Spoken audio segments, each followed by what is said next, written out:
Imagine for a moment that you're an actor who's been playing the same role for so long that you've forgotten it's just a performance.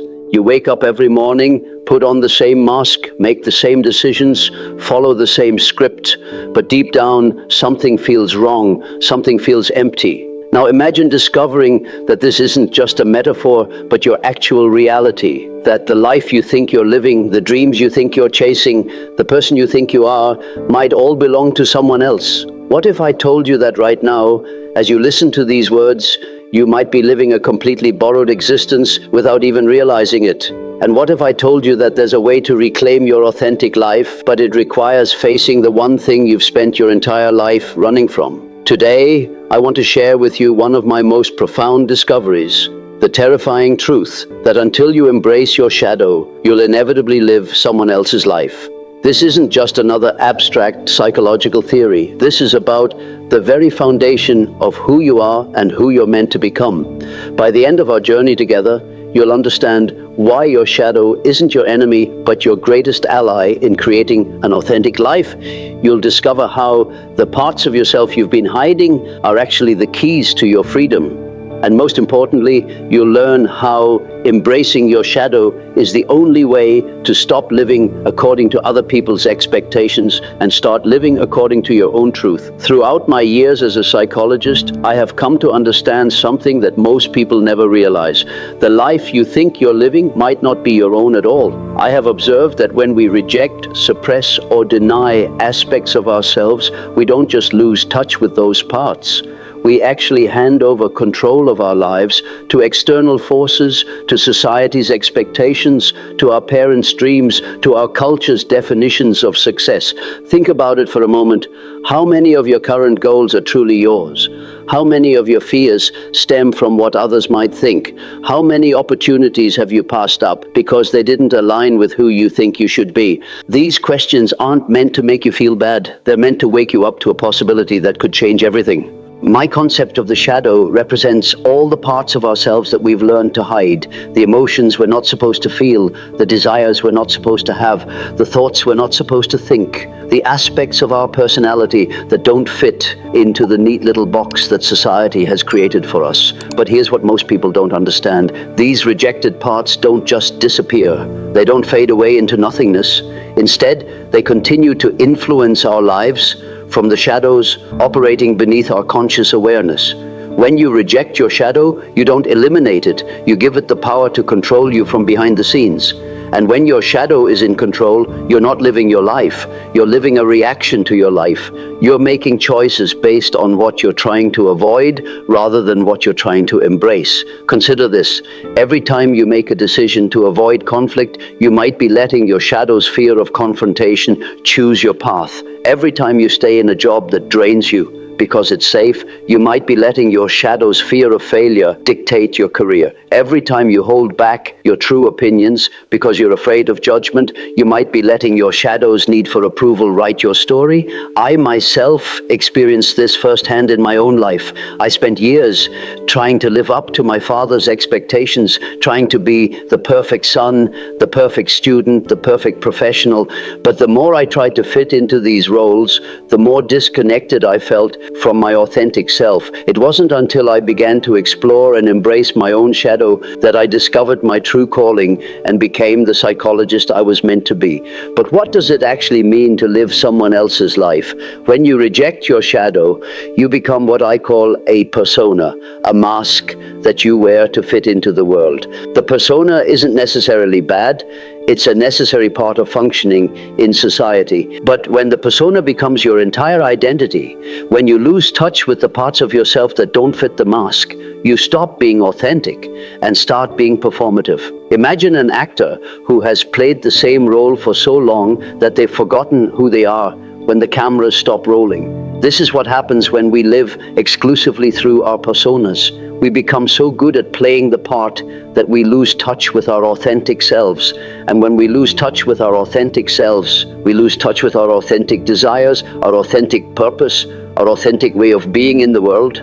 Now think about the people in your life who seem to live with effortless authenticity, the ones who speak their minds without apology, who pursue their passions despite what others think, who seem comfortable in their own skin. These people haven't eliminated their shadows. They've learned to dance with them. They've learned to integrate the parts of themselves that others might find uncomfortable or unacceptable. I call this process individuation, the journey of becoming who you truly are, not who you think you should be, not who others expect you to be, but who you authentically are in all your complexity and contradiction. This isn't about becoming perfect, it's about becoming whole. And wholeness includes the shadow.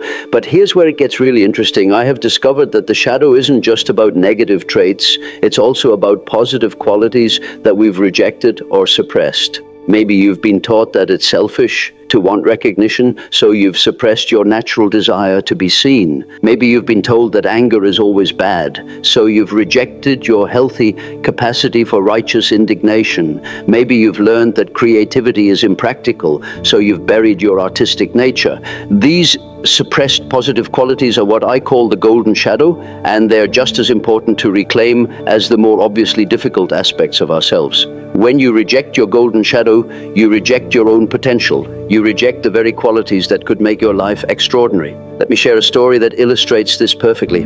I once worked with a patient who was incredibly successful in business, but felt completely empty inside. This man had spent his entire life building the perfect image of success. He was wealthy, respected, admired by his peers, but he felt like he was living someone else's dream. Through our work together, I helped him realize that he had suppressed his sensitive, artistic nature in order to fit into the business world's expectation of what a successful man should be. The breakthrough came when this man began to acknowledge and embrace his sensitivity. Instead of seeing it as weakness, he began to see it as a source of intuition and creativity. He started incorporating more creative elements into his business approach and began pursuing art as a serious hobby. For the first time in decades, he felt like he was living his own life rather than the life he thought he was supposed to live. This transformation didn't happen overnight. It required courage to face the parts of himself he had rejected. It required honesty to admit that the life he had built wasn't fully his own. And it required patience to slowly integrate his shadow aspects into his conscious identity. But the result was a life of unprecedented authenticity and fulfillment. So how do you know if you're living someone else's life instead of your own? One of the clearest signs is a persistent feeling of emptiness or dissatisfaction despite external success.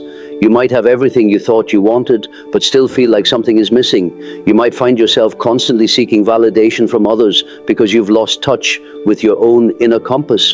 Another sign is feeling like you're always performing, always trying to be someone you're not. You might notice that you act differently around different groups of people, not just adapting to social situations, but actually becoming different people. This suggests that you're operating primarily from your persona rather than your authentic self.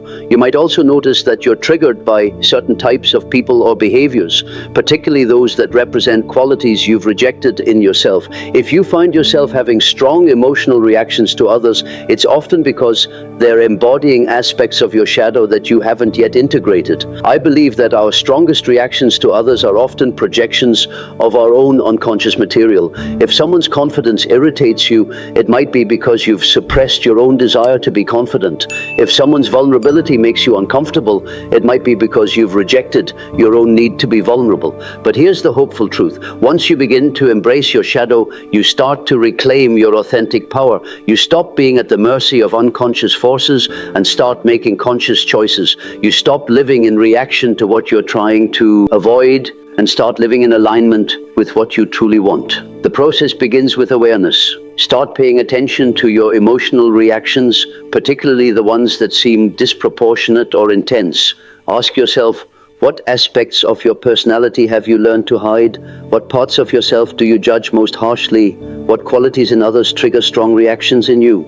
Once you've identified some of your shadow aspects, the next step is dialogue, not trying to eliminate them, but trying to understand them. I often encourage my patients to imagine their shadow as a separate person and to have conversations with it. What does your shadow want?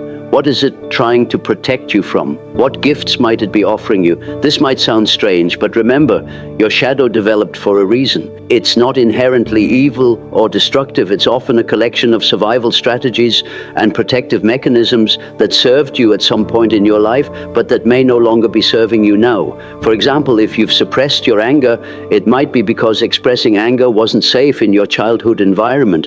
But now, as an adult, you might need to reclaim your healthy anger, your ability to set boundaries and stand up for yourself. The goal isn't to become an angry person, but to integrate your capacity for appropriate anger when the situation calls for it. As you begin this integration process, you'll likely notice that your relationships start to change. When you stop rejecting parts of yourself, you also stop rejecting those same parts in others. This leads to deeper, more authentic connections. You become less judgmental, more compassionate, and more accepting of human complexity. You might also notice that your creative expression begins to flourish.